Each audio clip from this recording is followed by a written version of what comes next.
قبیلہ زبید کا ایک شخص مکے آیا، زبیدی۔ ایک مکے میں منڈی لگتی تھی، اس کا نام تھا حضورہ۔ یہ جو حضورہ منڈی تھی، اس منڈی پر ابو جہل کا قبضہ تھا۔ آج کل تو نہیں قبضہ ہوتا منڈیوں پر کسی کا، حضورہ نامی منڈی پہ نا ابو جہل کا قبضہ تھا۔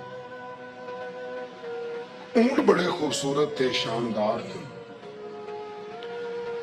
اس نے کہا میں نے بولی دینی۔ ابو جہل نے اعلان کیا خبردار کوئی بولی نہ دے۔ بڑی دور تھا قبیلہ زبید، وہ آدمی واپس لے جا نہیں سکتا تھا، مجبور ہو گیا۔ ابو جہل کہنے لگا چوتھا حصہ قیمت دوں گا اور اونٹ تمہیں دے کے جانے پڑیں گے، یعنی اگر 1,00,000 کے ہیں تو 25,000 کے دو۔